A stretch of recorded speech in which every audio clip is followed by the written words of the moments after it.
Britain, Japan, post world war 2 ரீகன்ஸ்ட்ரக்ஷனுக்கு பிறகு Germany போன்ற நாடுகள். உலகத்தினுடைய சிந்தனை இந்த நாடுகளை சார்ந்து இருந்தது. அவங்க எழுதின புத்தகத்தை படிப்போம், அவங்களுடைய மெடிக்கல் ஸ்கூலினுடைய தீசிஸை இம்ப்ளிமெண்ட் பண்ணுவோம், அவர்களுடைய பொருட்களை விரும்பி வாங்குவோம், அந்த பொருட்களை இந்தியாவினுடைய பொருட்களுக்கு பெஞ்ச் மார்க் பண்ணுவோம், அந்த நாடுகளுடைய ரிசர்ச் பேப்பரை ப்ராடக்டை இந்தியாவில் உற்பத்தி பண்ணுறதுக்கு முயற்சி பண்ணுவோம், அந்த நாடுகளை பகைச்சிக்காமல் வாழ முயற்சிப்போம். இப்படித்தான் 50-60 ஆண்டுகள் சுதந்திரத்திற்கு பிறகு இந்தியாவினுடைய வளர்ச்சி இருந்துச்சு. அமெரிக்காவை பகைச்சிக்கூடாது, அமெரிக்கா நமக்கு எக்கனாமிக் எய்டு கொடுக்குறாங்க அப்படின்னு. சமீபத்தில் நம்முடைய பிரதமர் நரேந்திர மோடி அவர்கள் அமெரிக்கா சென்றிருந்த பொழுது ஒரு ஆங்கில சேனலில் தொகுப்பு போட்டிருந்தாங்க. இதுவரைக்கும் இந்தியாவில் எந்தெந்த பிரதமர்கள் அமெரிக்கா போயிருந்தாங்க, என்னெல்லாம் இந்தியாவுக்கு கொண்டுகிட்டு வந்தாங்க அப்படின்னு அந்த தொகுப்பு இருந்துச்சு. அதை பார்க்கும் பொழுது ரொம்ப ஆச்சரியமாக இருந்தது. பண்டிட் ஜவஹர்லால் நேரு அவர்கள் he visited the US at this time. திரும்பி வரும்பொழுது he brought more economic aid to India அப்படிங்கிற வார்த்தை இருக்கும். அமெரிக்கா போனாங்க நேரு அவர்கள், திரும்பி வரும் பொழுது எக்கனாமிக் எய்டு கொண்டு வந்தாங்க அப்படின்னு. அதன் பிறகு அவருடைய மகள் இந்திரா காந்தி அவர்கள் அமெரிக்காவுக்கு போனாங்க, இன்னும் சிறப்பாக எக்கனாமிக் எய்டு கொண்டு வந்தாங்க அப்படின்னு இருக்கும். அல்லது இந்த பிரதமர் போனாங்க, வீட்டு கொண்டு வந்தாங்கன்னு இருக்கும்.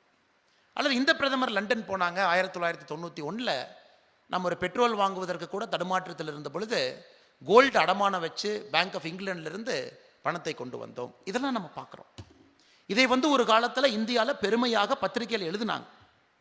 They wrote it with a lot of patriotism. You see how Nehruji was received, how Nehruji was given a god of honor. எப்படி நேரு அவர்களோட அமெரிக்காவுடைய பிரசிடென்ட்டே அந்த காரில் ட்ராவல் பண்ணாங்க. அதனால இந்தியாவுக்கு அதிக எக்கனாமிக் எய்டு கிடைச்சது. அப்போ என்ன ஆகுதுன்னாங்க, India was never truly free. Freedom, the great Dr. Rabindranath Tagore says, freedom comes from the mind first. The true freedom means you are free from all bondage, from everything that is supposed to bound you. அதாவது என்னுடைய பார்டர்ல இருந்து மட்டும் நான் தப்பிச்சுக்கிட்டேன், என்னுடைய நாட்டில், என்னுடைய சொந்த நாட்டில் என்னுடைய ஆட்சியாளர்கள் என்னை ஆளுகின்றார்கள் என்பது உண்மையான ஃப்ரீடம் கிடையாது. இது டாக்டர் ரவீந்திரநாத் தாகூர் அவர்கள் எப்பவோ இந்த ஃப்ரீடத்தை பற்றி சொல்லியிருக்காங்க. உண்மையான ஃப்ரீடம் கிடையாது. கிட்டத்தட்ட கை கட்டி பல ஆண்டுகளாக நம்முடைய ஃபாரின் பாலிசி என்பது மேற்கத்திய நாடுகளை சார்ந்து இருந்துச்சு. எப்படி ஓட்டு போட வேண்டும் என்று சொல்வார்கள், ஐநா சபையில் அப்படித்தான் நீங்கள் ஓட்டை போடணும். ஓட்டை மாற்றி போட்டிங்கன்னா எக்கனாமிக் எய்டு உங்களுக்கு கட் ஆயிரும். நமக்கு எக்கனாமிக் எய்டு கட் ஆயிடுச்சுன்னா எப்படி நம்முடைய நாட்டு மக்களை பாவர்ட்டி லைன்லேருந்து மேலே எப்படி கொண்டு வர்றது? அப்போ இருந்தக்கூடிய ஆட்சியாளர்களுக்கு மனசில் ஒரே பிரச்சனை. அதனால் அமெரிக்காவை சார்ந்து போகணும்.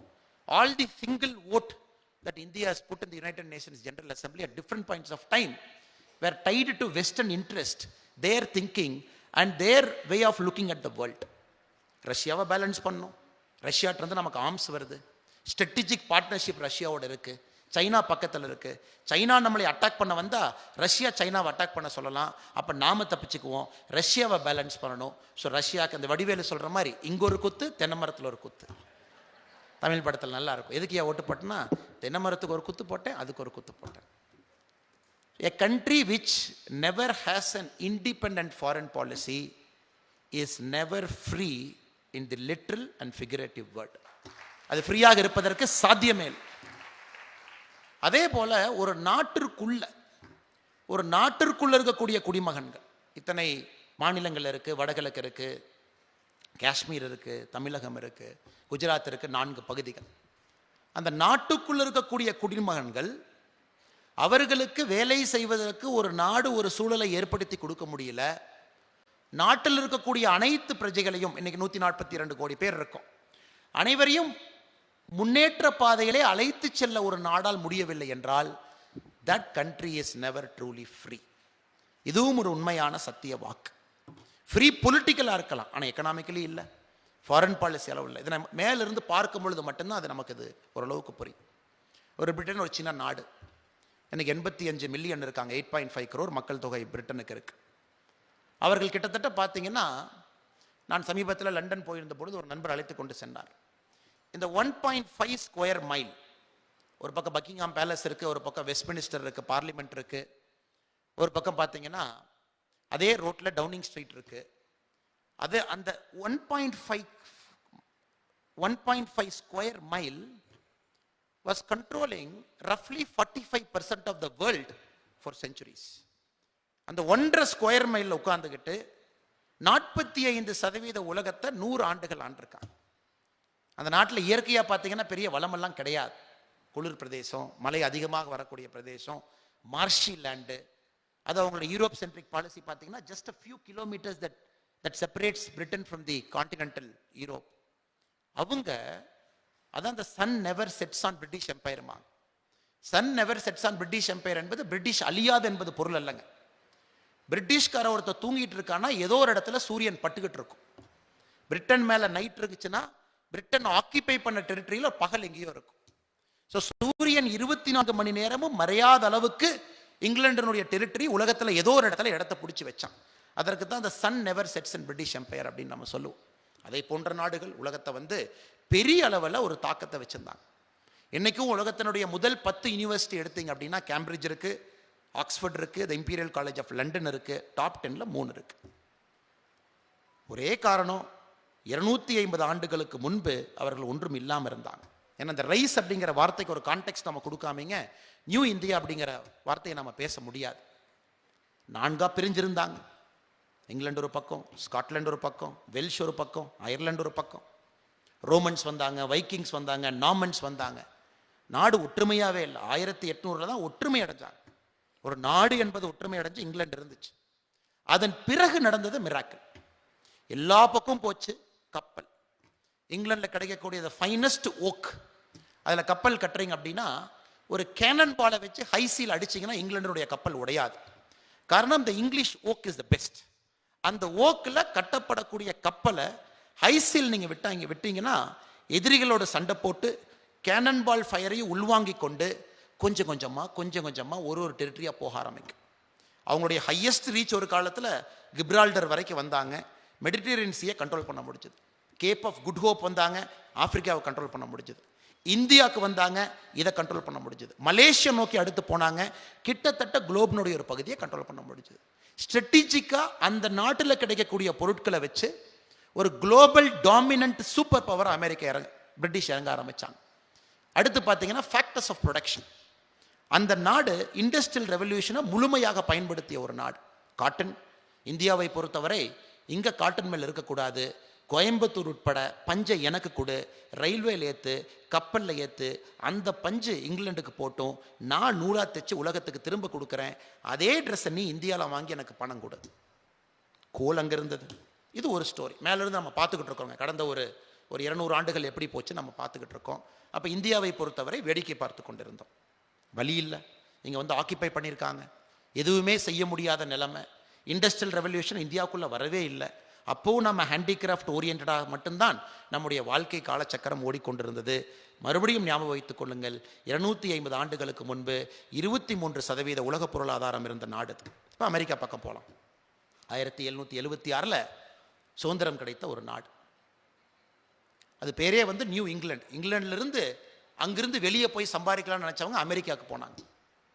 England old England, America New England. அங்கே போய் காலனி ஆரம்பித்தாங்க. அவங்களுக்குள்ள பிரச்சனை வந்துச்சு, சண்டை போட்டாங்க. கான்ஃபெடரசி ஸ்டேட் வந்துச்சு. 1776 அந்த நாடு உருவாச்சு. அதன் பிறகு த ட்ரூலி மிராக்குலஸ் எக்கனாமிக் ஒரு இம்பீரியலிசம்னு ஒரு வார்த்தையை பயன்படுத்துறீங்கன்னா இட் இஸ் தி அமெரிக்கன்ஸ்.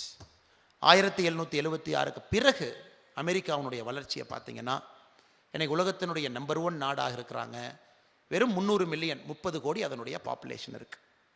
உலகம் முழுவதுமே டாமினேட் பண்ணக்கூடிய ஒரு நாடு. எங்கே வேணாலும் டாமினேட் பண்ணுவாங்க. 1956 சூயஸ் கெனால் பிரச்சனை 2000-3000 கிலோமீட்டர் தாண்டி அமெரிக்காவுடைய கப்பல் பிரச்சனையை சால்வ் பண்ணும்.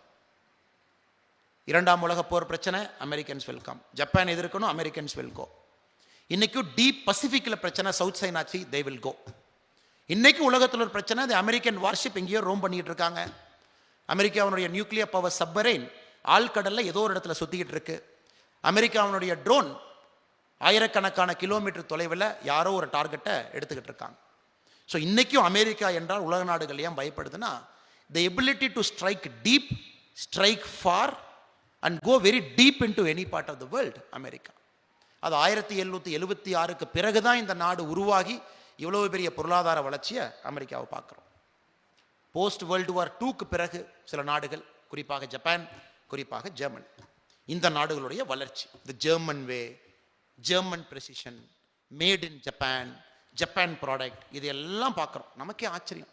நம்மை விட சிறிய நாடு, மக்கள் தொகை மிக குறைவாக இருக்கக்கூடிய நாடு, பிரச்சனைகள் அதிகமாக இருக்கக்கூடிய நாடு, இந்த நாடுகள் இன்னைக்கு இவ்வளோ பெரிய வளர்ச்சியை பார்த்துருக்கேன். இன்னுமே சொல்ல போனோம்னா, சைனாவில் 1950க்கு பிறகு ஒரு சைனாவினுடைய அதிபர் யுனைடெட் நேஷன்ஸ் ஜெனரல் அசம்பிளிக்கு போகணும்னா கூட இந்தியாவிலிருந்து நேரு அவர்கள் ஏர் இந்தியாவை அனுப்பி வச்சு சைனீஸ்னுடைய பிரீமியரை பிக் பண்ணி அவர் யுனைடெட் நேஷன்ஸ் ஜெனரல் அசம்பிளிக்கு போயிட்டு இருந்தாங்க.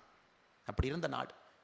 அதெல்லாம் தாண்டி 2023 உறுதியாக டாக்டர் ஷாம் பிரசாத் முகர்ஜி ஃபவுண்டேஷன் அவர்கள் நடத்தக்கூடிய 123வது டாக்டர் எஸ்பி முகர்ஜி அந்த லெக்சரில் ரைஸ் ஆஃப் நியூ இந்தியான்னு கான்ஃபிடென்ட்டாக நம்ம சொல்கிறோம். அப்படின்னா எந்த மெட்ரிக் எடுத்து பார்த்தாலும் இந்தியா என்பது உலக வரைபடத்தில் ஒரு முக்கிய புள்ளியாக அடுத்த 50 ஆண்டுகள் குறைந்தபட்சம் இந்தியா சென்ட்ரிக் வேர்ல்டாக மாறக்கூடிய சாத்தியக்கூறுக்குள்ள நம்ம என்டர் ஆயிட்டோம்.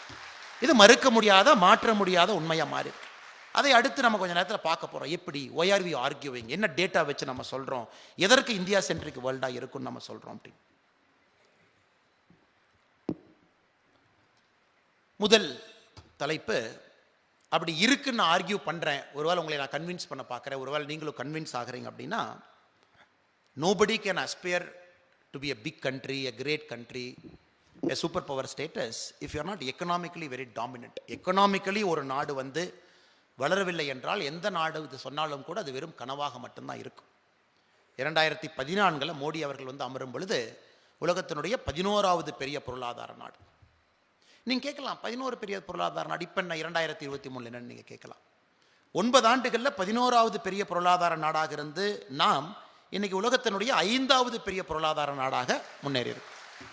சரி, அப்போ 2004 இந்தியா எங்கே இருந்தோம்? 2004 உலகத்தினுடைய 12வது பெரிய பொருளாதார நாடாக இருந்தோம்.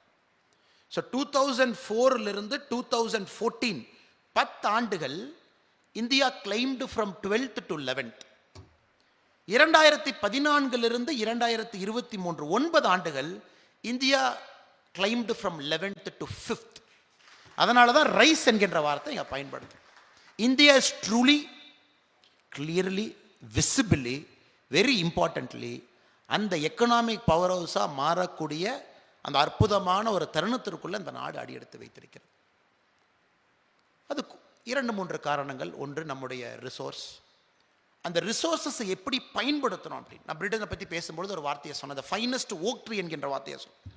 இங்கிலாந்து இருக்கக்கூடிய ஓக் மரத்தை வெட்டி அதை எடின்பராவிலையோ இங்கிலாண்டில் இருக்கக்கூடிய ஏதோ ஒரு கோஸ்டல் சிட்டிலையோ அந்த ஓக் மரத்தை இங்கிலாண்டுடைய கப்பலாக செஞ்சு அதை ஒரு ஸ்ட்ராட்டஜிக் அட்வான்டேஜாக எப்படி இங்கிலாந்து மாற்றி குளோபல் ஹைசியை டாமினேட் பண்ணி ஒரு பெரிய பொருளாதார நாடாக உருவாச்சோம். மறுபடியும் அந்த திரும்ப அதே இருக்கு வரங்க பாருங்க. Your resources in your country, how do we optimise and use it அப்படிங்கிறது தான் இந்த எல்லா நாடுகளுமே இருக்கு. எனக்கு இந்தியாவை பொறுத்தவரை நமக்குள்ள இருக்கக்கூடிய பொருளாதார அந்த அற்புதமான ரிசோர்ஸை, இந்தியாவுக்குள்ள இருக்கக்கூடிய வளத்தை, குறிப்பாக நம்முடைய ஹியூமன் கேபிட்டல் 142 கோடி இந்தியா என்பது த மோஸ்ட் பாப்புலஸ் கண்ட்ரி இந்த பிளானட் எர்த். நம்முடைய ஹியூமன் கேபிட்டலை நம்ம பயன்படுத்தி நம்முடைய வளர்ச்சி என்பது அடுத்த 50 ஆண்டு காலத்துக்கு இருக்கும். அதனால தான் பிரதமர் அவர்கள் அடிக்கடி சொல்லும் பொழுது ஸ்மால் அண்ட் மீடியம் என்டர்பிரைஸ் என்கின்ற வார்த்தையை பயன்படுத்துகிறாங்க. அது கோயம்புத்தூர் மாநகரத்திற்கு முழுமையாக பொறும். டாக்டர் ஷாம் பிரசாத் முகர்ஜி அவருடைய கனவும் அதுதான். ஐயா பேசும்பொழுது சிவகாசி கிராக்கர் இண்டஸ்ட்ரிக்கு எப்படி டாக்டர் ஷாம் பிரசாத் முகர்ஜி அவர்கள் நின்றார்கள் என்கின்ற வார்த்தையை பயன்படுத்தினாங்க. இன்னைக்கு பிரதமருடைய கனவு small and medium enterprise, micro. இந்த மூன்றும் இந்தியாவினுடைய பவர் ஹவுஸாக மாற வேண்டும். இந்தியன் வேல் அதனுடைய growth இருக்கணும். ஒருவருமே தொழில் முனைவோர்கள் ஆக வேண்டும். 4 பேருக்கு வேலை கொடுக்கணும். அவர்கள் உற்பத்தி செய்ய ஆரம்பிக்க வேண்டும். அந்த உற்பத்தி ஒன்று இந்தியாவை பொறுத்தவரை ஒரு கன்சியூமிங் கண்ட்ரியாகவும் மாற்றணும். 142 கோடி பேர் எக்ஸ்போர்ட் ஓரியன்ட் கண்ட்ரியாகவும் மாற்றணும். இது இந்தியாவில் இன்னைக்கு இருக்கக்கூடிய ஒரு நல்ல ஒரு தருணத்தை நம்ம பார்க்குறோம். மைக்ரோ ஸ்மால் மீடியம் என்டர்பிரைஸினுடைய வளர்ச்சி குறிப்பாக எல்லா இடத்துலையுமே. இன்னைக்கு தமிழ்நாட்டில் மட்டும் பார்த்தீங்கன்னா முத்ரா லோன் ஒரு சின்ன இண்டிகேட்டர், 2,04,000 கோடி ரூபாய் இன்னைக்கு தமிழ்நாட்டில் முத்ரா லோன் வாங்கியிருக்காங்க 2 லட்சம் கோடின்னு வச்சுக்கோங்க, ரவுண்ட் ஆஃப் பண்ணி 2 lakh crore worth of Mudra loan தமிழ்நாட்டுக்குள்ள மட்டும் அது எல்லா இடத்துக்கும் போயிருக்கு. மைக்ரோ ஸ்மால் மீடியம் என்டர்பிரைஸ் அதை வாங்கியிருக்காங்க. புதிய டெக்னாலஜி, புதிய மிஷினரி, இன்னொரு 4 பேர்த்துக்கு வேலை, கெப்பாசிட்டி எக்ஸ்பேன்ஷன், இது எல்லா இடத்திலும் தமிழகத்திலிருந்து அனைத்து இடத்திலும் இந்தியாவில் நடந்துட்டு இருக்கு.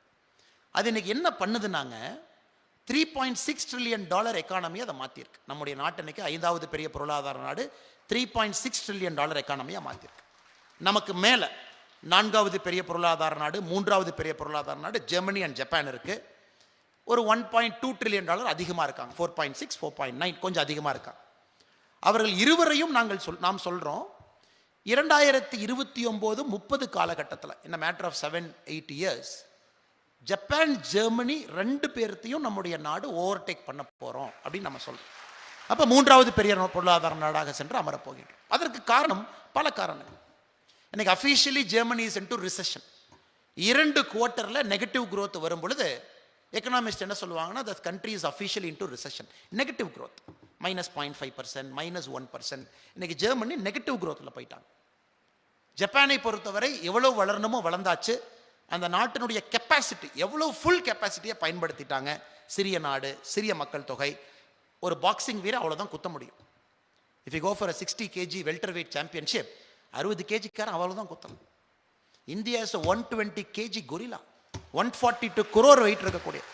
ஸோ நம்முடைய பஞ்ச் இன்னும் ஷார்ப்பாக இருக்கும். ஜப்பானுடைய பஞ்சை பார்த்தாச்சு. இட்ஸ் 60 kg ஒரு வெல்டர் வெயிட் ஃபெதர் லைட் வந்து அடிச்சுட்டு போயிட்டான். இப்போ இந்தியாவுடைய காலம். அதனால தான் இன்னும் தைரியமாக சொல்கிறோம், 142 கோடி பேர் இருக்காங்கப்பா. இத்தனை பேர் படிக்கிறாங்க, இத்தனை பேர் காலேஜுக்கு போகிறாங்க, இத்தனை பேர் பிஇ ஆகிறாங்க, டாக்டர் ஆகிறாங்க, இத்தனை பேர் கம்பெனி ஆரம்பிக்கிறாங்க. So the world economist they project India is going to hit. இப்போ ஏர்னஸ்ட் அண்ட் யங் இன்னும் ஒரு படி மேலே போகிறான். ஏர்னஸ்ட் அண்ட் யங் சொல்கிறான் 2047 முடியும் பொழுது இதே மாதிரி இந்தியா போச்சுன்னா, இதே மாதிரி ஸ்டேபிள் டெமோக்ரஸி இருக்குது, இதே போல் ஆட்சியாளர்கள் India கிடைச்சாங்கன்னா 2047 the per capita income of one Indian would be $15,000 அப்படின்னு ஏர்னஸ்ட் அண்ட் யங் சொல்கிறாங்க. அப்போ இன்னைக்கு பொருளாதார கேல்குலேஷனில் பார்த்தீங்கன்னா $15,000 என்பது 12 லட்சம் ரூபாய். அதாவது ஒரு இந்தியன் சராசரியாக 12 லட்சம் ரூபாய் 2047 அவங்களுடைய சம்பாதனை இருக்கும். இன்னைக்கு ஒரு இந்தியனுடைய சராசரி வருமானம் என்பது 90,000 ரூபாய். 90,000 2047 முடியும் பொழுது 12 லட்சத்துக்கு இந்த நாடு வந்து தாவப்போகுது. இந்த மேட்டர் ஆஃப் 20 years. கண்மூடி முழிக்கிறதுக்கு முன்னாடி, சின்ன பசங்க யாராச்சும் உள்ள இருந்தீங்கன்னா, நீங்கள் கண்மூடி முழிக்கிறதுக்கு முன்னாடி $15,000 பெர் கேபிட்டாக்கு இந்த நாடு ஜம்ப் ஆக போகுது. காரணம் economics, factors of production, land இருக்குது, டெக்னாலஜி இருக்குது, அனைத்தும் உள்ள இருக்குது. ஸோ இந்தியா நமக்கு பிடிக்குதோ இல்லையோ ஒரு எக்கனாமிக் பவர் ஹவுஸாக இந்தியா மாறப்போகுது. அதில் எந்த மாற்று கருத்தும் இல்லை. அதற்கான ஆர்கியூமெண்ட் நம்ம முன்னாடி வைக்கிறோம். அடுத்தது ஃபார் ரீச்சிங் கேப்பபிலிட்டி. இந்தியா நம்ம தாண்டி வெளியே போகிறக்கு இந்தியா கெப்பாசிட்டி இருக்கா? 2வது கேள்வி. அமெரிக்கன் யூஎஸ் போனாங்க, வியட்நாம் போனாங்க, தேர் இன்டு டீப் பசிபிக்கில் இருக்காங்க. சவுத் சைனா சி வரைக்கும் அமெரிக்கா அவனுடைய ஏர்க்ராஃப்ட் கேரியர் சுற்றுது. விமானம் எங்கேயோ பறந்துக்கிட்டு இருக்கு. ஒரு ஈரான் ரெவல்யூஷனரி கார்டு, அதனுடைய சீஃப் சுலைமான் யாரோ இருந்தாங்க. அமெரிக்காவில் ஒரு ட்ரோன் ஆப்ரேட்டர் எங்கேயோ உட்காந்துருக்கான் ஃப்ளோரிடாவில். இந்த ஈரான் ரெவல்யூஷனரி கார்டினுடைய சீஃபாக இருக்கக்கூடிய இவர் ஒரு ஈராக் ஏர்போர்ட்டுக்கு போகிறாரு. அங்கிருந்து ட்ரோன் வந்து அடிக்குது. யார் அடித்தா, யாரை கொண்டாங்கன்னா யாருக்குன்னு தெரில. இங்கேயே இருந்து குண்டு போடுறீங்களா, அமெரிக்காவிலேருந்து குண்டு போடுறாங்களா, ஏன்னா கான்டினென்ட் தாண்டி குண்டு போடுறீங்க. அமெரிக்காவுடைய ரீச் இன்னைக்கு இந்த மாதிரி இருக்குது. ஈரானில் ஒரு நியூக்ளியர் பவர் பிளான்ட்டை நட்டான்ஸுங்கிற இடத்துல அது முற்றிலும் ஒன்றுமே இல்லாமல் அதை பண்ணுறாங்க. எங்கே வேணாலும் சைபர் அட்டாக் பண்ணுறாங்க. எந்த நாட்டினுடைய டெமோக்ரஸியை கூட நாங்கள் தான் டிட்டர்மைன் பண்ணுறோன்னு சொல்கிறோம். இன்னைக்கு அமெரிக்கா இருக்குது. இப்போ இந்தியா எங்கே வரும்? Can we see India reaching there? 2047 நம்ம பொருளாதாரத்தை பேசிட்டோம்.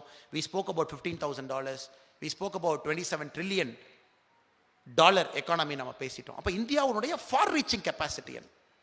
அதைத்தான் நீங்கள் பிரதமர் அவர்கள் அமெரிக்கா பயணத்தை பார்க்கணும். பிரதமருடைய அமெரிக்கா பயணத்தை உன்னிப்பாக பார்க்கணும். பிரதமர் போகிறார். இன்னைக்கு the world's best company brain future அப்படின்னா டெஸ்லாவை சொல்லலாம். அவ சோலார்லி நம்பர் 1, ஆட்டோமேட்டிக் கார்ஸில் நம்பர் 1, ஸ்பேஸ் எபிலிட்டியில் நம்பர் 1, எல்லா இடத்துலையும் நம்பர் ஒன் இருக்காங்க. இன்னைக்கு அவங்களுடைய சோலார் டெக்னாலஜிங்கிறது 40-50 ஆண்டுகள் முன்னாடி போயிட்டாங்க டெஸ்லாவுடைய. ஏன்னா அவங்க அந்த பேட்டரிக்காக அந்த சோலார் டெக்னாலஜியை கண்டுபிடிக்க ஆரம்பித்தாங்க. இன்னைக்கு எலன் மஸ்க் சொல்கிறார், I am a fan of Modi அப்படிங்கிறார். நீங்கள் இதெல்லாம் உன்னிப்பாக பார்க்கணும். இந்த வார்த்தைகளை நீங்கள் சாதாரணமாக பார்க்கக்கூடாது. அப்புறம் கூகுளினுடைய சிஇஓ சுந்தர் பிச்சை, நம்ம தமிழ்காரர், நம்ம ஊருக்காரர், அவர் சொல்கிறார், எப்படி ஒரு நாடுகள் ஒரு பாதையை போட்டாங்க. Americans they built the railways, Europeans they built the roadways, Modi is building the digital எக்கானமிங்கிறார். இதெல்லாம் சாதாரண வார்த்தை இல்லைங்க. The railways contributed to the Americans' growth. The roadways contributed to the Europeans' growth. இன்னைக்கு சுந்தர் பிச்சை சொல்றாரு, a person who sits at that level, who operates in all the countries of the world, who has got a bird's eye view of what is happening in each country. Sundar Pichai பிரதமரை பார்த்துட்டு ஒரு வார்த்தை சொல்றாரு, பிரதமர் is building, laying the pipeline for the future of the world by his digital economyங்கிறார். அப்போ இந்த digital economy, அப்போ road முடிஞ்சுதா, அப்போ ஏர்போர்ட்லாம் முடிஞ்சிருச்சா, டிஜிட்டல் எக்கானமி அவர் சொல்றாரு. நிக்கோலஸ் தலீம் அவர் சொல்றார், ஒரு பெரிய ஒரு சிந்தனையாளர், எழுத்தாளர், பிரதமருடைய ஆட்சி, பிரதமருடைய சிந்தனை என்பது 50 ஆண்டுகளுக்கு முன்னாடி யோசிக்கிறார் இந்த மனுஷன். அவர்கிட்ட 5 நிமிஷம் பேசும்போது எனக்கு தெரிஞ்சிருச்சு, இவங்களாம் நோபல் பிரைஸ் வாங்கினவங்க. நோபல் பிரைஸ் சும்மாலாம் கொடுக்க மாட்டாங்க, ஏதோ ஒரு சிந்தனையாளருக்கு தான் கொடுப்பாங்க. ஸோ வரிசையா ஒருத்தர் சர்டிஃபிகேட் கொடுக்குறாங்க. அதன் பிறகு பிரதமர் அமெரிக்காவுடைய சைன் பண்ண அக்ரிமெண்ட்ஸ் நீங்க பார்க்கணும்.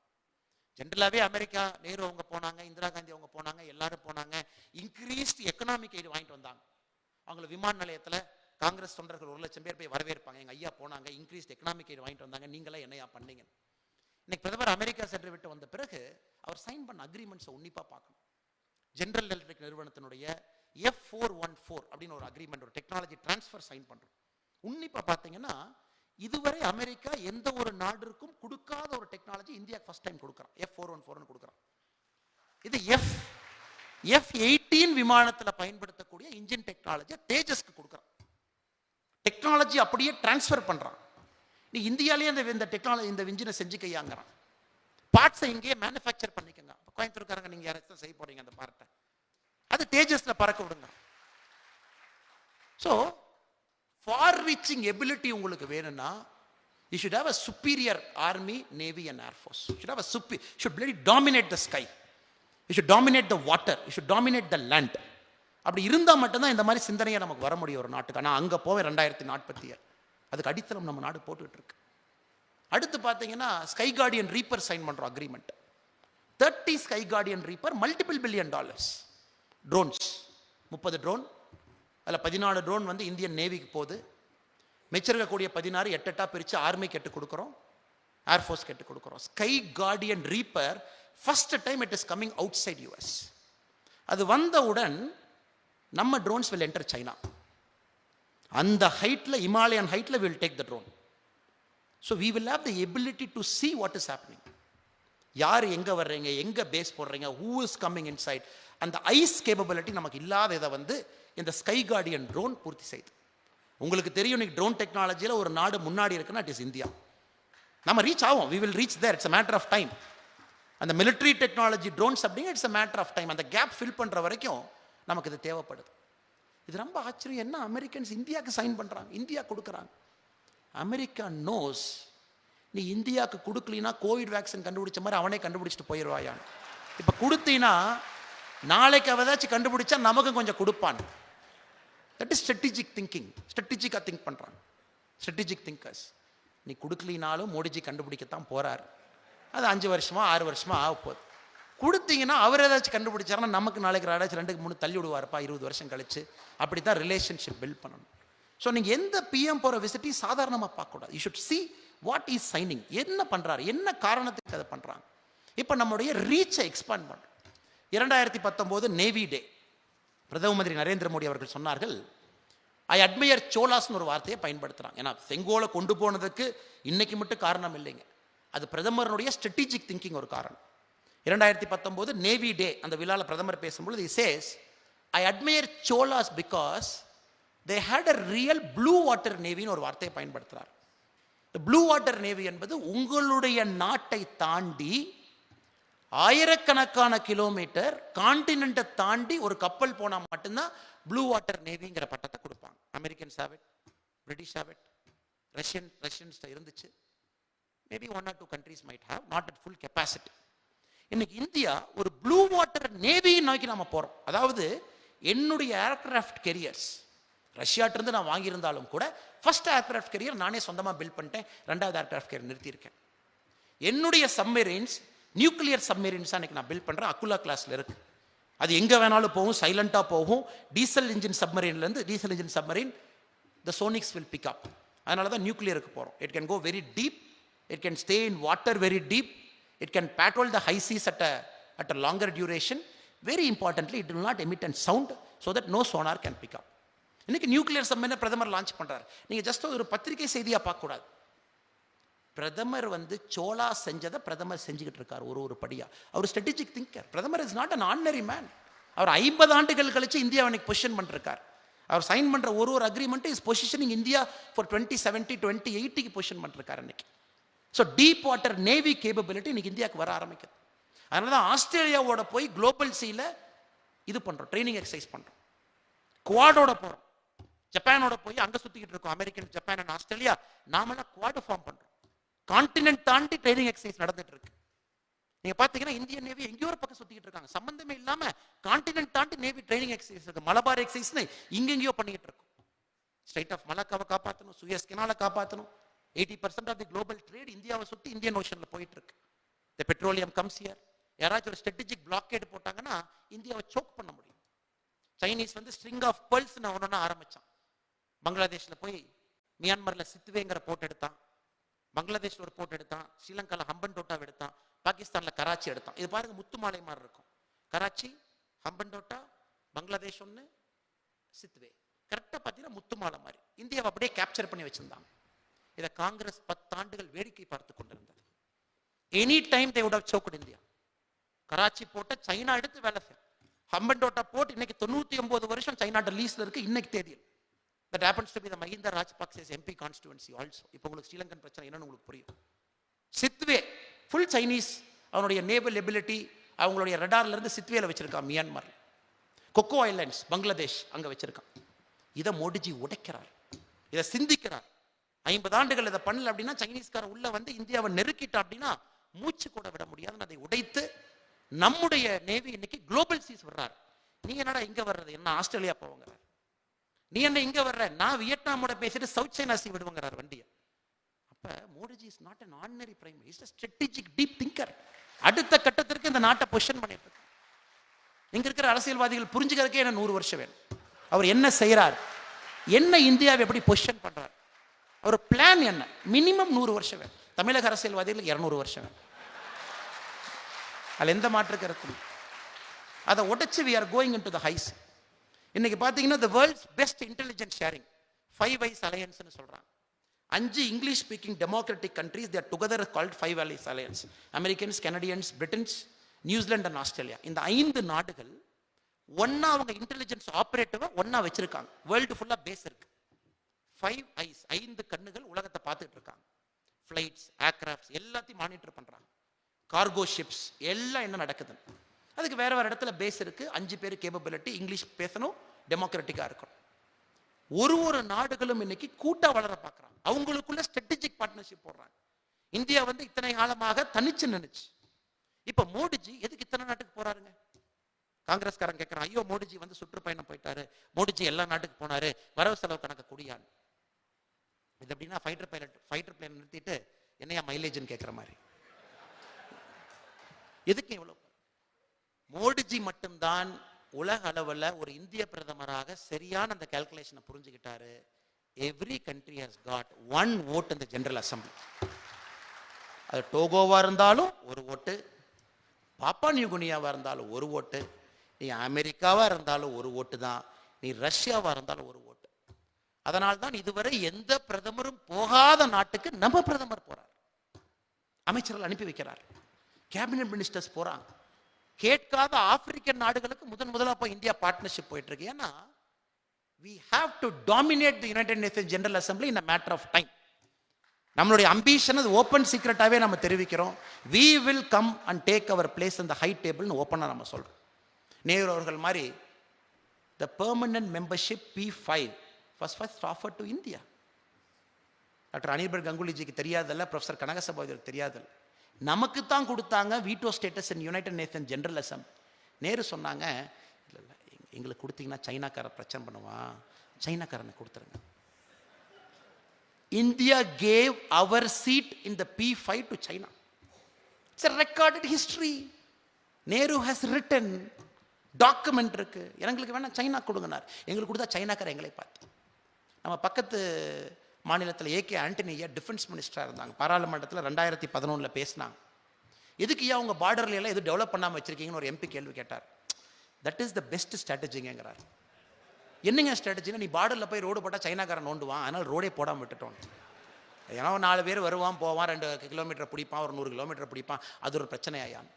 He officially said in the parliament, Government of India officially believes if you don't develop the border areas, that is the best strategic defense for India ன்னு சொல்றாரு ஒரு இந்தியாவுடைய டிஃபென்ஸ் மினிஸ்டர் பாராளுமன்றத்தில். இன்னைக்கு மோடிஜி ஊரூரா போய் sky Guardian reaper F414 deep water striking ability, ஒரு true blue navy இதை மோடிஜி கட்டிக்கிட்டு இருக்காரு. இந்த திங்கிங் மட்டும் எவ்வளோன்னு பாருங்க. Congress way of thinking and the Modi way of திங்கிங்ல எவ்வளவு டிஃபரன்ஸ்னு பாருங்க. Look at the 180 shift in the way we think. அவங்கள பொறுத்த வரைக்கும் P5 பகிச்சு கூடாது. நீங்கள் மோடிஜியை ஒயிட் ஹவுஸில் வச்சு என்னதான் விருந்து கொடுத்தாலும் Modiji said India will have an independent foreign policy. நீ எடுக்கிற முடிவுக்கெல்லாம் நான் கையெழுத்து போட மாட்டேன். நீ என்ன வேணாலும் விருந்து கொடு. மோடிஜிக்கு ஒரு விருந்து இல்லை, 2 விருந்து கொடுத்து பார்த்தாங்க. The first dinner was a private dinner with the Bidens. Biden, the American president and his wife, they gave private dinner. Okay, super, sandosham. We feel honored that our prime minister, you have hosted a private dinner in the White House. The second was an official state dinner, very elaborate state dinner. We are happy. எங்க பிரதமருக்கு 2 இரவு நீங்க வந்து white ஹவுஸ்ல வந்து போட்டீங்க. அதுக்கப்புறம் உக்ரைனை பத்தி கேட்டாங்க. உக்ரைனை பத்தி ஏதாச்சும் பிஎம் சொல்லிட்டு போவாராம். India will deal Ukraine, India will deal Russia, we know how to deal, we will deal.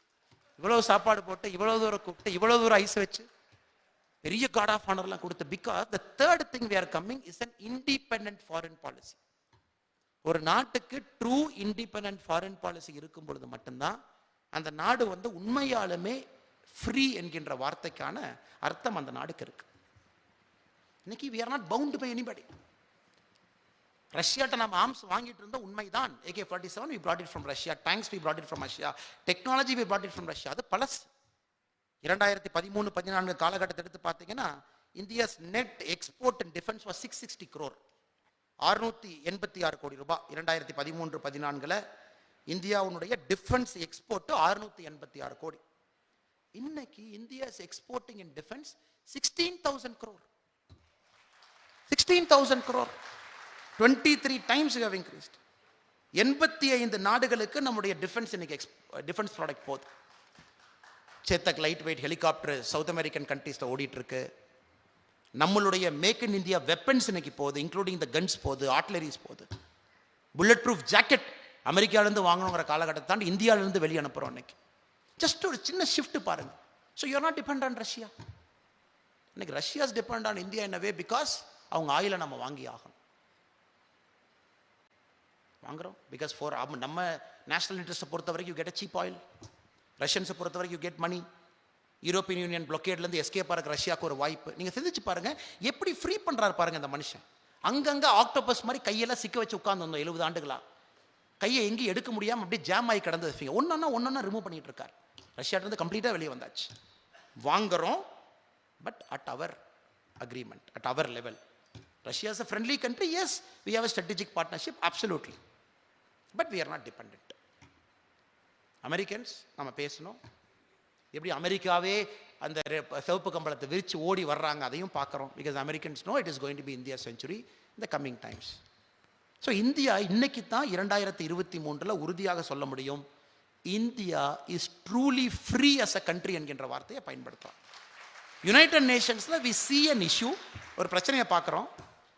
இந்தியாவுடைய ஸ்ட்ராட்டஜிக் நேஷனல் கோர் இன்ட்ரெஸ்ட்டுக்கு அந்த இஷ்யூவை எப்படி பேலன்ஸ் பண்ணணும்னு பார்க்குறோம். நம்ம அம்பாசிடர் ஓட்டு போட்டு வர்றாரு. இதை முதல்ல அமெரிக்கா அப்பப்போ சவுண்ட் விடும். நீ வந்து ஓட்டு நீங்கள் லைட்டாக முகத்தை காட்டினீங்கன்னா அமெரிக்காவிலேருந்து ஒரு சவுண்ட் என்ன வரும்னு பார்த்தீங்களா, பார்த்துருப்பீங்க ஒரு 20 வருஷமா. இந்தியாவில் ஹியூமன் ரைட்ஸ் வயலேஷன் இருக்குது அப்படின்னு நீங்கள் லைட்டாக கொஞ்சம் யூஎன்ல அப்படி மூஞ்சி காட்டினீங்கன்னா அமெரிக்கா செனட்லேருந்து ஒரு 10 பேர் கிளம்பி வருவாங்க. We are deeply pained by the human rights violation that is happening in India. செனேட்ல ஒரு செனேட்டர் பேசுவார். இப்போ ஜெய்சங்கர் சொல்றாரு, we are also deeply pained by human rights violation inside the Americaங்கிறார். இது ஏன் புதுசாக இருக்குது? இதனால உங்களை தான் சொல்லிட்டு இருந்தேன், நீ பிளாக்ஸ் எப்படி ட்ரீட் பண்ணுற, நீ ஹிஸ்பானிக்ஸ் எப்படி ட்ரீட் பண்ணுற, நீ வந்து நான் ஒயிட் அமெரிக்கன்ஸ் எப்படி ட்ரீட் பண்ணுற. ஜெய்சங்கர்ஜி goes to US, chits there, dogs and come. இது அமெரிக்காக்காரனுக்கு புதுசாக இருக்குது. என்ன புதுசாக ஒரு ஃபாரின் மினிஸ்டர் வந்து நம்ம ஊரில் நம்ம மண்ணில் இப்படி பேசிட்டு போகிறார்? Because it is a sign of a true independent foreign policy. We take stand based on our country's national interest. இதுக்கு முன்னாடி இந்தியன்ஸ் இருப்பாங்க வேர்ல்டு ஃபுல்லாக, எல்லா இடத்துலையும் இந்தியன்ஸ் இருக்கும், நல்ல விஷயம். Because they are our soft power, நம்ம அம்பாசிடர்ஸ் அவங்க தான். பட் இதுக்கு முன்னாடி வெளியே இருக்கிற இந்தியன்ஸ் யாரும் கண்டுக்க மாட்டாங்க. ஐயா பிரச்சனை, ஐநா சபை வரும், அமெரிக்கன்ஸ் வருவாங்க, இல்லை பொறுமையாக இருப்பா, பேசிக்கலாம், பேசி தீர்த்துக்குவோம். இதுதான் இந்தியாவுடைய வேலையாக பல ஆண்டுகள் இருந்துச்சு. இன்னைக்கு there is a problem in some far corner of the world. 22,000 மாணவர்கள் ரஷ்யா உக்ரைன் போரில் மாட்டிக்கிட்டாங்க. அதுவும் our students are spread across Ukraine. Capital கீவ்ல இருந்து, கார்கிவ்ல இருந்து எல்லா இடத்துலையும் இருக்காங்க. இங்க் பிளாட் மாதிரி எல்லா இடத்துலையும் இருக்காங்க. எப்படி கொண்டு வருவது? Americans couldn't do it. Modi is the only prime minister who stopped the war for 5.5 hours. 2 நாட்டையும் நிறுத்துறார். இது பக்கத்து நாடு இல்லைங்க, இது இன்னொரு கான்டினென்ட்ல நிறுத்துறார். பக்கத்து கான்டினென்ட்ல வாரம் நிறுத்துறார். ஒரு 5.5 மணி நேரம் 2 சும்மா இருங்கப்பா அப்படின்னு. சேஃப் பேசேஜ் கிரியேட் பண்றார் நெய்பரிங் கண்ட்ரிக்கு. அதுக்குள்ள நம்ம குழந்தைகளை கொண்டு வந்து தமிழ்நாட்டில் 1990 குழந்தைகள், 2000 குழந்தைகளை கொண்டு வரும். ஒரு நியூ இந்தியா, புது இந்தியா அப்படிங்கிற வார்த்தைக்கு இப்போ வர ஆரம்பிச்சிட்டோம். லாஸ்ட் 20 மினிட்ஸ் புது இந்தியா. நாட்டை தாண்டி கான்டினென்ட்டை தாண்டி வர்றானுங்கப்பா அவனுங்க, பத்திரமா குழந்தைங்களை கூட்டிகிட்டு போகிறாங்க பாருங்க அப்படின்னு. சமீபத்தில் சூடான், அக்கிபிக்கி ட்ரைப்ஸ் கர்நாடகாவில் ப்ரிடாமினண்ட்டாக இருப்பாங்க, அவங்களாம் அந்த குருவி வியாபாரம் செய்யக்கூடியவங்க, அவங்களாம் சூடானில் போய் மாட்டிக்கிட்டாங்க. The first evacuation happened. Yes, it happened. We brought them through Saudi Arabia. Saudi Arabia மூலமாக கொண்டு வந்து we lifted them back to India. But அப்படி இருந்து ஒரு 300 சில்லற பேர் நம்மளால் எடுக்க முடியல. ஏன்னா அவங்க வந்து they are right in that fighting zone. North Sudan, south Sudan சண்டை போடுது, காட்டம்ல மாட்டிக்கிட்டாங்க, பிரெக்னென்ட் உமன் இருக்காங்க, வயசானவங்க இருக்காங்க, அவங்களால டிராவல் பண்ண முடியல, ரிஸ்கி. இப்போ இதுவரை அமெரிக்கா மட்டும் யோசிக்கிறத மோடி யோசிக்கிறார். Sir fighting zone, war zone, 300 பேர் மாட்டிக்கிட்டாங்க. மோடிஜி சொல்றாரு operate Indian ஏர்ஃபோர்ஸுங்கிறார். Mind it is not your neighboring country. You have to travel thousands of kilometers, refuel, land. India lands its plane in Khartoum, Sudan. Heavy war, artillery bombing. ATC tower illa, பேசல யாரும். ரன்வேல வந்து குண்டியா குழி இருக்கு. How did our air force people land? Night vision காகுல போட்டுக்கிட்டு light இல்லாமல் land பண்ணுறாங்க Indian air force plane. C-130J Hercules land ஆகுது உள்ள. Commandos are in that plane, Indian commandos. Again mind it, we are operating in a continent, not in the neighboring country which is just across the border. Land பண்ணுறோம், commandos வெளியே வர்றாங்க, 300 பேர்த்து ஏற்றுறோம், take off பண்ணுறோம், மும்பையில் வந்து இறக்கி விடுறோம். Thank you very much. இல்லை ஆச்சரியம் என்னன்னா, போகும்போது அமெரிக்கன் சொல்கிறாங்க நீங்கள் போகிறீங்கன்னு கேள்விப்பட்டோம், எங்கள் ஆளுல கொஞ்சம் இருக்காங்க, கூட்டிகிட்டு வந்துட்டா நல்லா இருக்குங்க. So India officially brought some Americans also in the plane because the Americans requested India to bring. We gave to Americans, we said thank you for your economic aid அப்படின்னு சொன்னோம். பாருங்க என்ன எபிலிட்டி பாருங்க. லுக் அட் த வே. ஆப்கானிஸ்தானில் யாரோ ஒரு பாதிரியார் மாட்டிக்கிட்டார். we negotiate use the offices of the world powers. ஒரு இந்தியனுக்கு 6 மாதம் 8 மாதம் நெகோஷியேட் பண்ணி ரிலீஸ் பண்ணி தூக்கிட்டு வந்து கொடுத்துட்டோம். குவைத்து போகிறோம், ஆப்ரேஷன் கங்கா, ஆப்ரேஷன் காவேரி, எல்லாம் ஃபர்ஸ்ட் டைம் நம்ம வாழ்க்கையில் கேட்குறோம், என்னடா இந்த நாடு இப்படியெல்லாம் போகுது. New India. One Indian citizen anywhere in the world, Modi will come for you. நம்ம தமிழ்நாடு 2014 வரை, 1947 2014 வரை, குறிப்பாக நம்முடைய கடல், because we have a sea boundary, நம்முடைய கடலை பொறுத்த வரைக்கும் பார்த்தீங்கன்னா 81 மீனவர்கள் இலங்கை நேவியால் சுட்டுக் கொல்லப்பட்டிருக்காங்க. இங்க closer to home, because that is our issue, நம்ம இஷ்யூ அது. 81 மீனவர்கள் இலங்கை நேவியால் சுடப்பட்டிருக்காங்க. இப்போ நீங்க 2014 முன்னாடி சொல்லுங்க, ஆஃப்டர் 2014 இல்ல. That is again the power of new India. நம்முடைய மீனவர்களே இப்ப ஹைசிக்கு போறாங்க, நாட் சம் நம்ம citizen living in some other continent. இந்தியாவுக்கு பக்கத்தில் இருக்கிற ஷோர் லைன் சேஃப் பண்ணி கொடுத்துருக்கோம். ஒன்றும் பிரச்சனை இல்லை, நீங்க போயிட்டு வாங்க, we will take care. Economically we are there, we are behind you. இன்னைக்கு நம்ம மீனவர் டீப்பா போறாங்க, இன்னும் ஆழமா போறாங்க. they going and coming back safely. இது நம்ம தமிழ்நாட்டுக்கு பொருந்தது only in the Modi era, rise of new India. So முதல் முறையாக நாம் சொல்லலாம் இந்தியாவை பொறுத்தவரை ஒரு இண்டிபெண்டன்ட் ஃபாரின் பாலிசி நமக்கு இருக்கு. அதனால் நிச்சயமாக இந்த நாடு அடுத்த 25 ஆண்டுகள் 2047 வரும் பொழுது ஒரு தன்னிகரல்லா ஒரு நாடாக மாறும் என்பதில் எந்த மாற்று கருத்தும் இல்லை. இப்போ அடுத்தது சாஃப்ட் பவர். எக்கனாமிக்ஸ் பேசிட்டோம், நம்முடைய ஃபார் ரீச்சிங் எபிலிட்டி கேப்பபிலிட்டி பேசணுங்க. We spoke about air force, Rafales வந்துருச்சு, காம்பன்சேட் பண்ணுறோம், ஹை ஆல்டிடியூட போக முடியும். அதில் ஒரு முக்கியமான கருத்தையும் ஃபார் ரீச்சிங் எபிலிட்டி சொல்லணும், அக்னிபாத் வந்துச்சு. தமிழ்நாட்டில் இருக்கிற எல்லா அரசியல்வாதிகளும் ஐயோ அக்னிபாத்தை நாங்கள் எதிர்க்கிறோம். All political parties of Tamil Nadu they wanted to oppose Agnipath. மோடிஜியினுடைய thinking என்னங்க? Two thinking he had. One, the future war is going to be a mountain.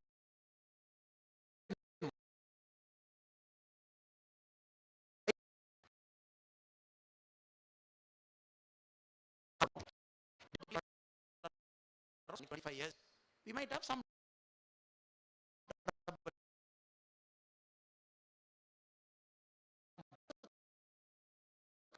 Chinese army nuடைய average age is below 30. Indian ஆர்மியினுடைய ஆவரேஜ் ஏஜ் இஸ் எபவ் 30. எங்களுக்கு வேணும். So Modiji வந்தோடனே முதல்ல பண்ணதே 2 mountain டிவிஷனை உருவாக்கினார் இந்த Indian army. He created 2 mountain divisions. We said we should have the ability to go deep. அதனால தான் இந்த பிரச்சனைலாம் நீங்கள் பார்க்குறீங்க. அது வரைக்கும் இந்த பீக்கெல்லாம் இந்தியா எட்டி கூட பார்க்கல, அதெல்லாம் ஃப்ரீயாக விட்டாச்சு. நீங்கள் யாரோ வந்துட்டு போங்கப்பான். சம்மரில் இந்த பீக்கில் இருப்பாங்க, விண்டரில் அந்த பீக்கில் இருப்பாங்க. முதல்ல நம்முடைய மவுண்டன் டிவிஷன் போய் ஒரு பீக்கு போய் பிடிச்சி உட்கார்றாங்க. ஓ இது எம் பீக்கியா, நீ 1969 நான் தான் வச்சிருந்தேன், நீ பிடிங்கிட்ட இப்போ நான் எடுக்க போகிறேன். இதெல்லாம் இந்த பார்டரில் நடக்கக்கூடிய இந்த ஸ்கிமிஷ்க்கு காரணமே India is trying to find its feet there இந்த ஹை ஆல்டிடியூட். அதில் மவுண்டன் டிவிஷன், அதில் அக்னிபாத். அக்னிபாத்தில் சின்ன யங் நம்ம குழந்தைங்க. The average age you are bringing it to 27 now. 33 34 Indian ஆர்மியினுடைய average age you are bringing down to 27 26 25. So young legs, fresh legs, prepared for war, prepared for peace. என்ன நடந்தாலும் செய்யலாம். Number 1. Number 2, இந்த 4 வருடங்கள் அக்னிபாத்தில் இருக்கிறவங்க திரும்பி வந்து ஒரு தொழில் பண்ணால் எப்படி பண்ணுவாங்க? டிசிப்ளின் இருக்கு, பர்சிவரன்ஸ் இருக்கு, ability to stand in the hard area இருக்கு. So this people 75% of them when they come back after 4 years, டாக்டர்ஸா, இன்ஜினியர்ஸா, டீச்சர்ஸா, ப்ரொஃபஸர்ஸா, பிஸ்னஸ் பீப்புளா, ஃபார்மர்ஸா, பொலிட்டீஷியன்ஸா, இவங்களாம் வரும்பொழுது எவ்வளவு தேசப்பற்றோட வருவாங்க. அப்புறம் எப்படி தமிழ்நாடு அரசியல்வாதி ஏற்றுக்குவான்? ஸோ அவர் பில்டு பண்ணுறாரு பாருங்க, அந்த ஃபார் ரீச்சிங் எபிலிட்டிக்கு அப்படியே பிளான் பண்ணி ஸ்கெட்ச் போட்டு பில்ட் பண்ணிருக்காரு. இப்போ 4வது முக்கியமான விஷயம் நம்முடைய soft power, brand India. If there is one brand that is the fastest growing brand in the last 9 years, it is not Microsoft, it is not Google, it is not Tesla, it is brand India. கடந்த 9 ஆண்டுகளில் the fastest growing brand in the world is India. எல்லாரும் இந்தியாவை நோக்கி பார்க்குறாங்க, என்னையா பண்ணுறீங்க நீங்கள்? All over the world you are talking about India. Suddenly they see 142 crore not as overpopulation. 142 crore people as opportunity in world பார்க்குது. The middle class of India alone is more than the population of Europe and Americans combined. Imagine பண்ணி பாருங்க, அமெரிக்காவும் யூரோப்பை மொத்தமாக சேர்த்துனீங்கன்னா நம்ம middle class அதை விட அதிகமாக இருக்காங்க. ஃபாஸ்டஸ்ட் க்ரோயிங் ஸ்டார்ட் அப்ஸ் இங்கே இருக்குது பாருங்க. 2018 the total number of startups in the country 8,635. 2019 number of startups 11,279. 2022 26,542. 2014 இந்தியாவில் மொத்தமாக இருந்த ஸ்டார்ட் அப்பே 350ங்க. Mind it 350 was the total startup, recognized startup. 2023 today it is 92,683 startups. எல்லாரும் இத்தனை middle class population படிச்சுட்டாங்க. they want to start a company, give employment. Unicorns 107 108 unicorn, $1 billion valuationல. அந்த 108 யூனிகார்னுடைய combined market valuation is $340.8 billion அவங்களுடைய வேல்யூவேஷன் இருக்கு. Run by Indians, Indian company, located in Indian soil. இவங்கெல்லாம் என்ன 10 yearsல they are going to be 100% the next Googles and the next Microsoft. It is an inevitable part of nature. எப்படி Google, Microsoft இன்னைக்கு 1 2 3 இருக்காங்களோ, the 108 unicorns in India, in the next 20 years, you will be 1, 2, 5, 7, 9 in the global economy. So they are building brands. Everywhere the brand India is getting built. இதனுடைய அடித்தளம் இன்னும் 20 ஆண்டுகள் கழித்து அடுத்த கட்டம் நம்முடைய நாட்டை கொண்டு போய் வைக்க போகுது. டாக்டர் அனிபன் கங்குலி அவர் ரொம்ப அருமையாக பேசினார். You have to grow the Indian way. You cannot grow with a 5-year plan. 5-year plan is the vestige of the Russian 5-year plan. Planning commission, allocation of resource. அது யாரோ டெல்லியில் 2 பேர் உட்காந்துக்கிட்டு அன்எலெக்டட் fellows who sits inside planning commission, they will decide, okay, உனக்கு 2 ரூபா, உனக்கு 4 ரூபா, உனக்கு 6 ரூபா, நீ வளர்ந்துக்கன். Who are you to do it? அது planning commission 5 year, the state will set a plan. இதை தவிர யாருக்கு லைசன்ஸ் கிடையாது. இது மட்டும் தான் நீ செய்யணும். Category A, category B, category C licence. I will not give you anything more. இதை மட்டும் செய். Who are you to tell us what to do? இதை மக்கள் கேட்டாங்க. ஸோ மோடிஜி 2014 வந்து செஞ்ச முதல் வேலை இந்த பிளானிங் கமிஷனை தூக்கி குப்பையில் போடு, நித்தி ஆயோகை கொண்டு வாங்க. let the potential of Bharat be unleashed. இந்தியாவுடைய பொட்டன்ஷியலை வெளியே ஏற்றும். அதனால தான் தி startups from 350 it is 92,683. The unicorns with just a handful of numbers to today 108. It's a direct manifestation of Prime Minister's vision. இதெல்லாம் சாஃப்ட் பவர். அடுத்து அனிபன் கங்குலி அவருக்கு இன்னொன்று சொன்னார். இப்போ அமெரிக்கா போகும்போது இன்னொன்று சைன் பண்ணாங்க. நீங்கள் கேர்ஃபுல்லாக பேப்பர் பார்த்துருந்தீங்கன்னா, America has agreed to return back 100 stolen artifacts to India. ரீப்பரும் கொண்டு வந்தார், F414 கொண்டு வந்தார், இன்ஜினை கொண்டு வந்தார், எல்லாம் கொண்டு வந்தார். கூட 100 இந்தியாவிலிருந்து திருடப்பட்ட சிலைகளும் இந்தியாவுக்குள்ள வருது. அப்போ முக்கியமான கேள்வி நீங்கள் கேட்கணும். 1970 2014 வரைக்கும் எத்தனை சிலை வந்துச்சு? இங்கே எவ்வளோ பெரிய திருடங்கள்லாம் இருந்தாங்கன்னா ஒரு ஆங்கிலேயன் வந்து தாஜ்மஹாலையே கழட்டிட்டு போயிடலாம் ஐடியா பண்ண. பட் கழட்டுறக்கு டெக்னிக் தெரியாதனால விட்டுட்டாங்க. ஏன்னா அது வந்து ஃபஸ்ட்டு ரயிலில் ஏற்றி கப்பலுக்கு கொண்டு போய் ஏற்றணும்னு ஒரு மாஸ்டர் பிளான்லாம் போட்டாங்க. தி கிரேட் வார் அண்ட் ஹேஸ்டிங்ஸ் அதெல்லாம் விட்டுட்டாங்க. அதன் பிறகு அப்படியெல்லாம் என்ன கிடைக்குதோ எடுத்துகிட்டு போப்பான். இன்னைக்கு இந்தியாவுடைய நடராஜர்கள் பல அமெரிக்கன் வெல்தி ஹோம்ஸில் படிக்கட்டுக்கு பக்கத்தில் ஒரு அலங்கார பொருளாக இருக்கு. தி ஆல்பர்ட் மியூசியம் இன் ஆஸ்திரேலியாவில் லட்சக்கணக்கான கோடி மதிப்பு பொறுமானம் உள்ள இந்தியாவுடைய இருக்கு. அமெரிக்காவுடைய மியூசியத்தில் அது இருக்கு. பிரதமர் வந்த பிறகு he made it a mission to bring back to our country. நம்ம நாடு திரும்ப குடியான். So 1970 to 2014 India brought back 13 artifacts. நான் வச்சுங்க 13. எத்தனை வருஷங்க? 44 ஆண்டுகள். 2014 to 2023 including America we brought back 338 artifacts. 13 எங்க இருக்கு? 338 எங்க இருக்கு? Each artifact that is coming inside is a reflection of Bharatiya story. அதெல்லாம் சும்மா ஏதோ நடராஜர் இல்லைங்க. தமிழ்நாட்டுக்கு தான் அதில் பெரிய பலன் கிடைச்சிருக்கு. இது வரைக்கும் 238 வந்துருச்சு. அமெரிக்கா 100 கொடுத்தா 338. 238ல் the lion's share has come to Tamilians. நமக்கு நம்முடைய விநாயகர், நம்முடைய நடராஜர், நம்முடைய மரகத லிங்கம் எங்கெங்கேயோ தேடி அதை கொண்டு வந்துட்டு இருக்கோம். அதான் அனிபன் கங்குலி அவங்க சொன்னாங்க, we will grow the Indian way, not the Russian way, not the Americans way, not the Europeans way. We will grow the Indian way. நம்ம வேலை நம்ம grow. அதுதான் எல்லாருக்கும் இன்னைக்கு எரிச்சல். சமீபத்தில் when I went to foreign country, we had an opportunity. A journalist was asking me, what about democracy in India? I said, look, now suddenly all of you are fascinated about my country. The Americans and the Brits எல்லாருமே, oh, India, what is happening in democracy, what is happening? If you look, my country, India, we allow a protest to happen in national highway, inconveniencing crores of people for 9 months. 9 மாதம் விடுவோம், நீ protest பண்ணி பார்க்கலாம். நான் லண்டனில் பார்த்தேன், நீ ஒரு நிமிஷம் கூட ப்ரொட்டஸ்ட் பண்ணுறதுக்கு இல்லை. என்னையா நீ டெமோக்ரஸி பற்றி என்கிட்ட பேசுகிறேன்னு கேட்டோம். நமக்கு என்ன பயம்? நம்ம அடிமையாக இருக்கிறோம், நம்ம சுதந்திரமாக தானே இருக்கும். நான் இந்த உங்கள் ஊரில் பார்க்குறேன், நீ ஒருத்தனை ஒரு நிமிஷம் கூட ப்ரொட்டஸ்ட் பண்ண உள்ள. கேட்டால் அங்கே போய் உட்காரணும், இந்த ரூம்குள்ளே தான் உட்காரணும், இப்படி தான் உட்காரணும், பெட்டிஷன் கொடுக்கணும். அதனால் தயவு செஞ்சு நீ டெமோக்ரஸியை பற்றி எங்கிட்ட லெக்சர் எடுக்காதையான்னு சொல்லிட்டு வந்தேன். நீங்களாக இருந்தால் அதைத்தான் செய்வீங்கன்னு எனக்கு தெரியும். Any Indian would do that. A proud Indian would do that. Suddenly they write, the minorities in India are troubled. என்ன trouble நான் கேட்குறேன். ஏன்னா இந்த brand India is growing. Now the global powers have got a vested interest. தொந்தரவு கொடுத்து தான் ஆவாங்க இந்தியாவுக்கு. ஏன்னா till now the western press was deciding who should grow, who should not grow. ஒரு வாஷிங்டன் WSG இருக்கலாம், வால் ஸ்ட்ரீட் ஜேர்னலாக இருக்கலாம், ஒரு நியூஸ் வீக்காக இருக்கலாம், ஒரு டைமாக இருக்கலாம், ஒரு கார்டியனாக இருக்கலாம், ஒரு டெய்லி பீஸ்டாக இருக்கலாம். இவங்க Britain and American, the English speaking nations, they will decide how the world should look at India and China. Till now they were deciding how the world should look at you. Sir, what time is your flight, sir?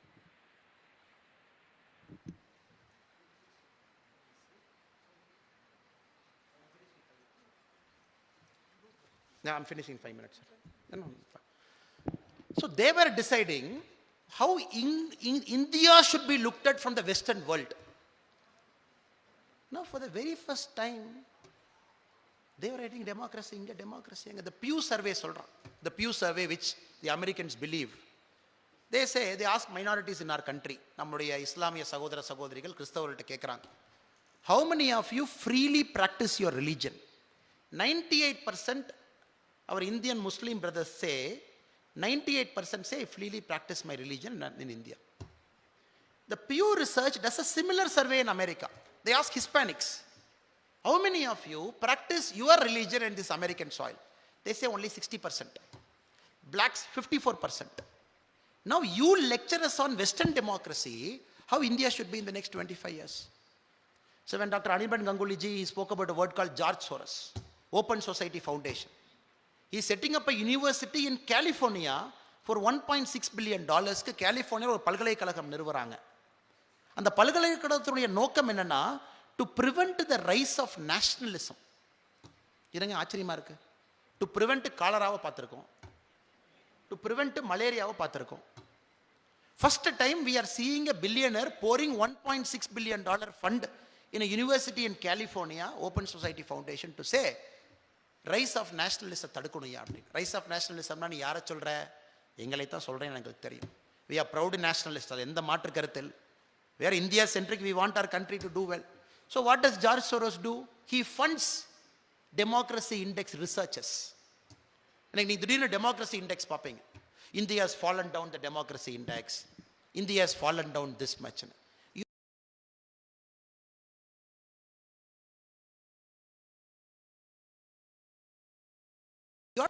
Of course அடுத்த 20 வருஷம் எல்லாத்தையும் தாண்டி தான் நம்ம வளரும். India will not get an easy ride to be a global superpower. நமக்கு easy ride கிடைக்க போகிறது. It's going to be a tough, turbulent ride. But we will reach there. Modi ji is there, we will reach there. Nationalists are there in our country, we will reach. So இந்த கான்டெக்ஸ்ட்ல நம்ம பார்க்கணுங்க. Soft power, brand India that is building, artifacts coming, the concept of Bharatiya building. Top 10ல 3 UK universities, 5 American universities இருக்கு. நம்ம university எங்க top 10 போறது? Top 10 எப்படி measure பண்றாங்க? Quality of academic research, quality of patents file, quality of teaching, quality of diversity of students. இப்போ மோடிஜி வந்ததுக்கு அப்புறம் NIRF ஃப்ரேம் ஒர்க், யூனிவர்சிட்டிஸ்க்கெல்லாம் மெஷர்மெண்ட் எல்லாம் டாப் 100ல வாங்க. This year we are very happy. IIT Chennai for the very first time got into the top 500 universities of the world. இதெல்லாம் பாருங்க, because we are trying to be a global super power. அப்போ universities உள்ள போகணும். இதெல்லாம் soft power. Last but not the லீஸ்ட்டுங்க, கடைசியாக ஏன் India இன்னும் 25 ஆண்டுகள் கழிச்சு அங்கே ரீச் பண்ண போகிறோம் அப்படின்னாங்க, ability to set a global narrative. அதாவது உள்ளூர் நரேட்டிவ் பத்தாதுங்க, உள்ளூருக்குள்ளே நம்ம பேச்சு தாண்டி குளோபல் அளவில் இந்தியாவுடைய நரேட்டிவை பற்றி மக்கள் பேச வைக்கணும். Yoga, international day of yoga, June 21. பிரதமரே போய் யுனைடெட் நேஷன் ஜெனரல் அசம்பிளி லான்ச்ல யோகா பண்றார்.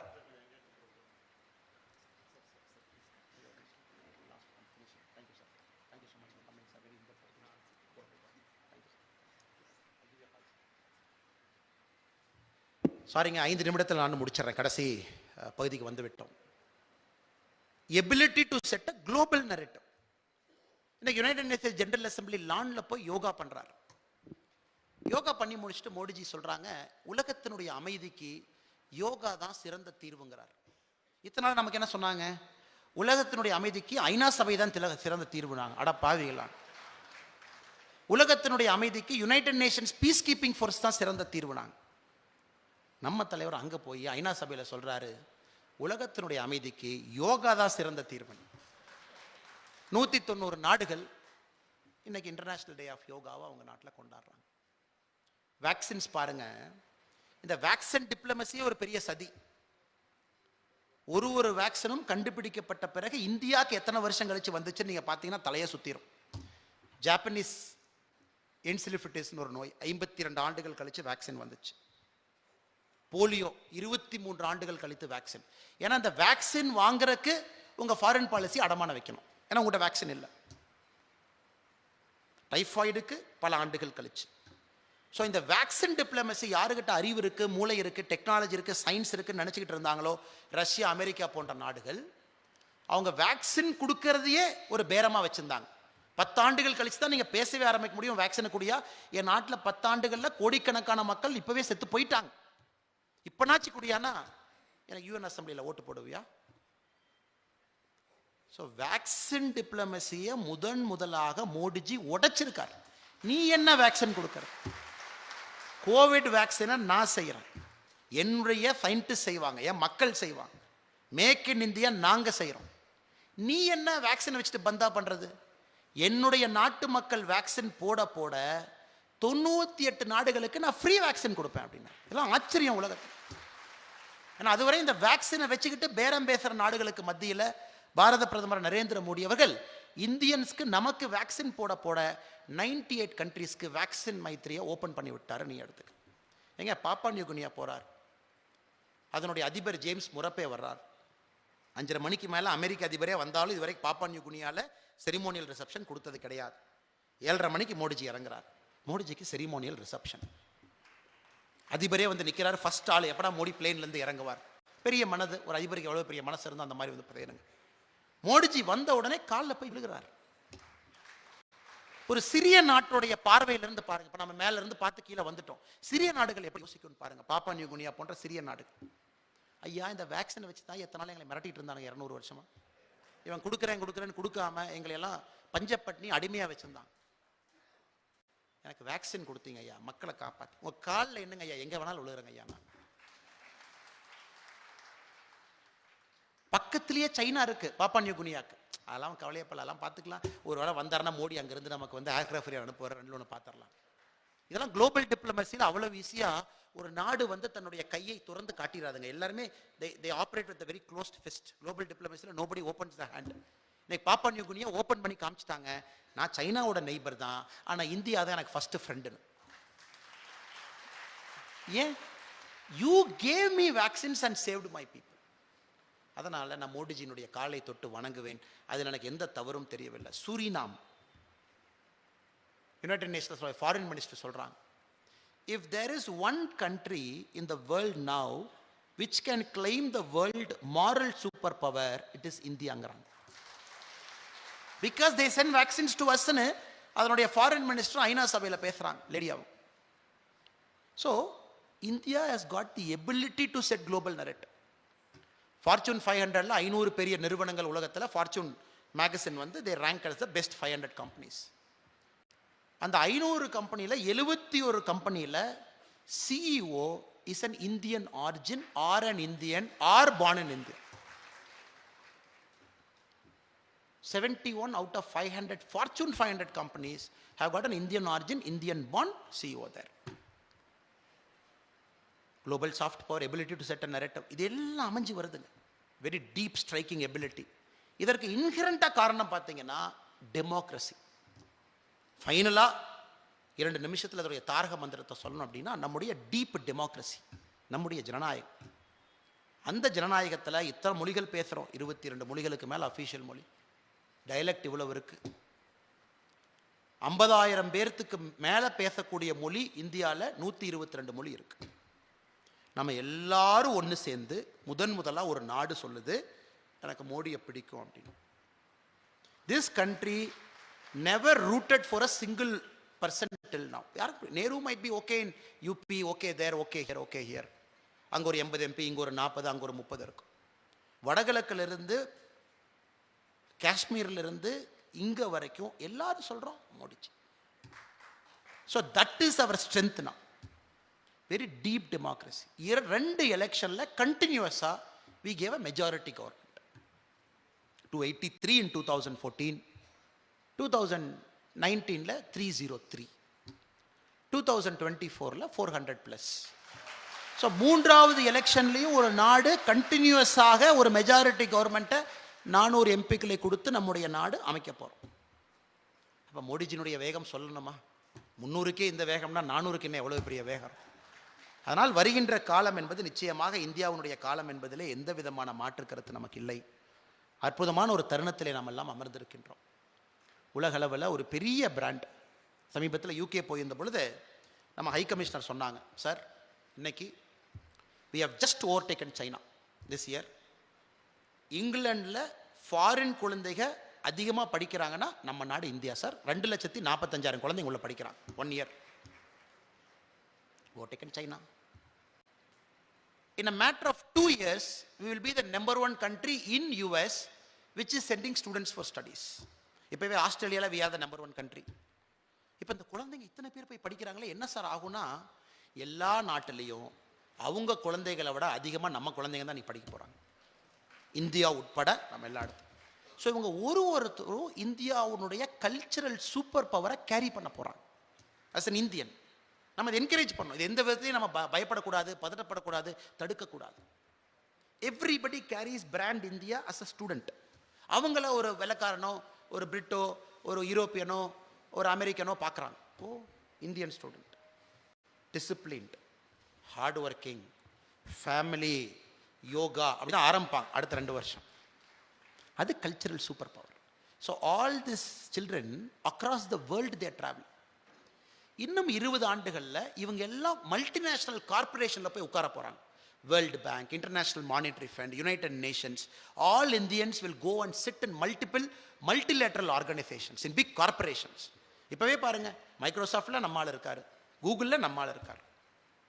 ஸோ அதனால தான் நம்ம கடைசியாக தைரியமாக சொல்கிறோம், it is going to be an India centric world 25 years from now.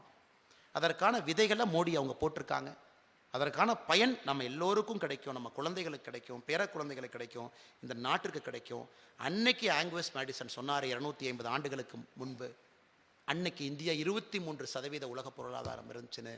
அதை நோக்கி பயணத்தை ஆரம்பிச்சிட்டோம். we are reclaiming our identity, we are doing it the Indian way, we will 100% reach there. குறிப்பாக நம்முடைய ப்ரொஃபஸர் கனக சபாபதி அவர்களுக்கு இந்த நேரத்தில் நன்றி கலந்த என்னுடைய வாழ்த்துக்களை, வணக்கங்களை தெரிவிக்கணும். ஒரு முதல்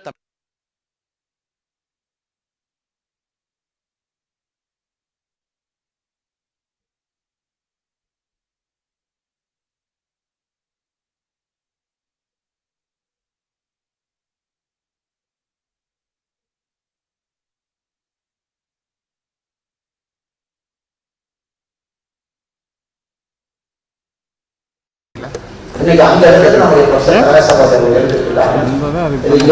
ஒவ்வொரு தமிழகத்தினுடைய தேவையான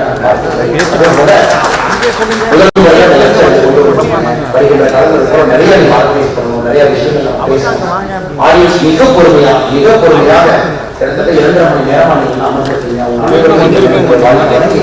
எனக்கு வாய்ப்பு கொடுத்த ப்ரொஃபஸர் கனகசபாபதி அவர்களுக்கு நன்றியை தெரிவித்துக் கொள்கின்றேன். நன்றி, வணக்கம்.